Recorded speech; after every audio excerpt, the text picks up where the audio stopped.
Yes, this is John G. Sutton, and welcome to Tales from the Jails. Today I'm going to talk a little bit about the drinking club at HM Prison Strangeways. Now, anybody who doesn't know anything about the drinking club at Strangeways, let me tell you this. It was a bar, a proper pub bar, style on a proper pub, and it was located underneath the main walls, directly in front. You looked at the jail, straight at the front of the main entrance to the jail on Southall Street.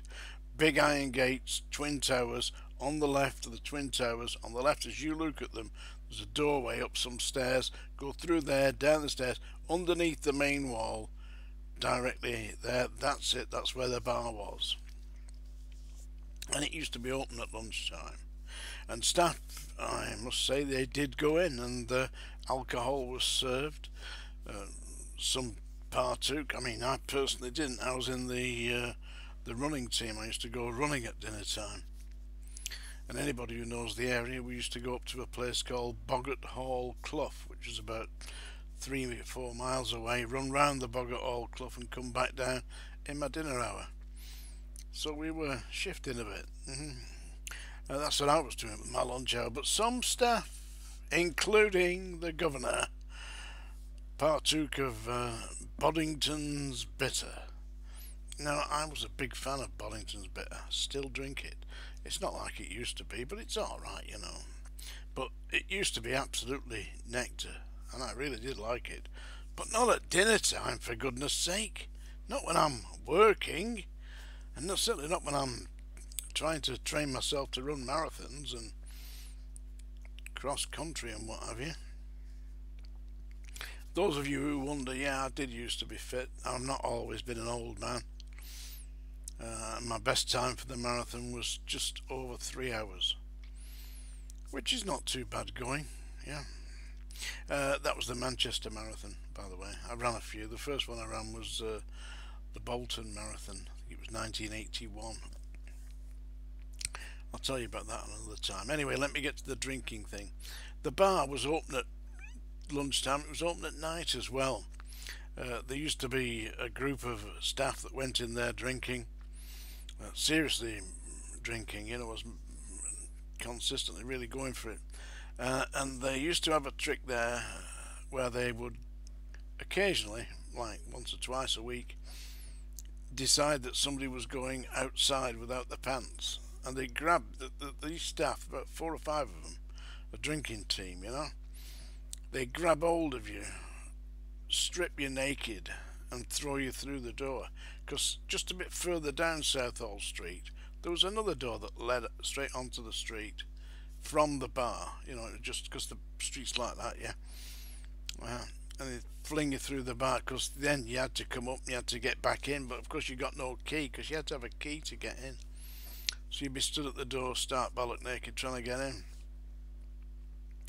They did that to one guy. This is God's honest truth, this. They grabbed this guy and they started taking his clothes off. He's, please don't do it, please don't do it, please don't do it. They whipped his clothes off. They're not going to listen to him, you know. They were maniacs, you know. They've decided you're going out the door naked. You're going out the door naked, you know.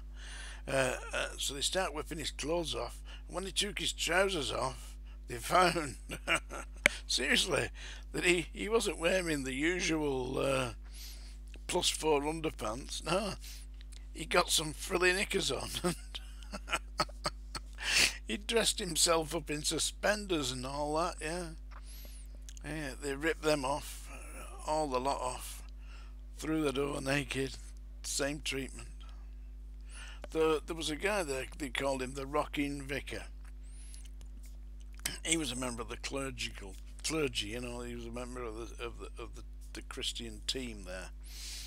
And he went in the bar one night. He was drinking with the drinking club, you know, the maniacs, yeah.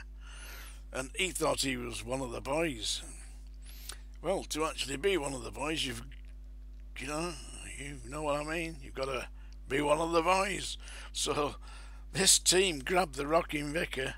Yeah, seriously, ripped all his clothes off, dog collar, all the lot, stripped him naked, and threw him into the street because they wouldn't let him in the top. They wouldn't let him back in. Poor bugger. Anyway, that's just one of the things that they did. That was a regular occurrence kind of thing, you know, that they did that kind of thing. So the idea would be to stay away from that place, you know. I didn't really. I had a few drinks there, no saint, you know, and I loved the Buddy's Bitter. Wow, yeah. But anyway, I'll tell you another thing about the drinking club. At dinner time, the governor used to go in, and he used to. Sometimes he'd have a little bit more than was good for him.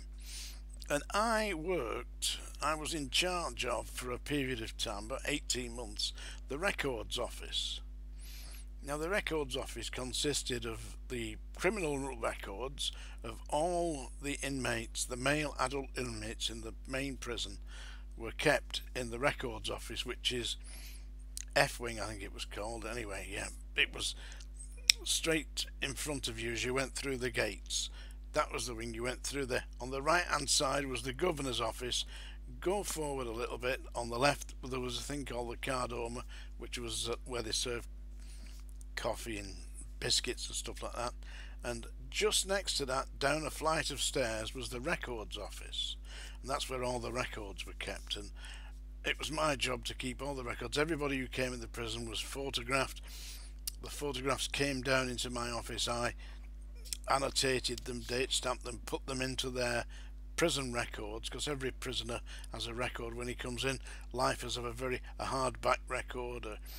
A prisoner doing, say, 6 months would just have a flimsy record. These were like just a little bit bigger than A4, and they were like files, and you kept all the information in there. So, and a record, an open book record, and it was all done by hand. There was no computers in them days. We're going back to 1979. Yeah, that's when I was the officer in charge of the records office for a period of time. Yeah, so I was down in the records office, and of course at this time I was starting to be a little bit active in the trade union movement, believing, you know, that we should be properly represented. I'll talk about this trade union movement at a later date. But I was obviously starting to make some waves, you know, because people were taking notice. Like the Guardian, the Telegraph were running articles about me, doing interviews on the BBC radio stations, local TV stations, and all that. And the governor was very angry with me. So anyway, it was about 3:30 in the afternoon, and I was working in the records office, making sure all the records were in order. Absolutely, I was religiously making sure that everything was right, and it ran like clockwork, believe me. I was very strict with how it ran. I had about 3 staff, you know, running around the place, all doing the records, but absolutely, it was spot on. About 3:30 in the afternoon, down the stairs into the records office came the governor. "You maniac! Look what you've done." He was covered in soot and muck, and I said, what is that? His name was Mr. Brown. So what's the matter, Mr. Brown? What has happened? You know, "You've set my office on fire, you bastard Sutton." I said, "I haven't done anything. I'm in here, you know. The staff have been with me, you know. We're putting all the records into order." You've done it this time." And he ran off. Well, I hadn't done anything. What had happened was, I later found out, he'd been in the club drinking. I don't know how many he had, but he obviously had quite a few. Come back to his office, shut the door. It was quite cold, you know, probably February, something like that.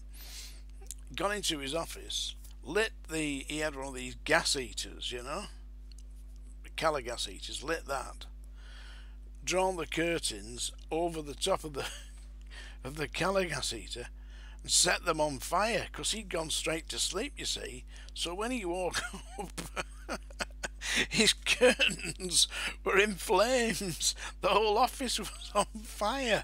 Yeah, he blamed me. Yeah, I hadn't done it. Norman Brown.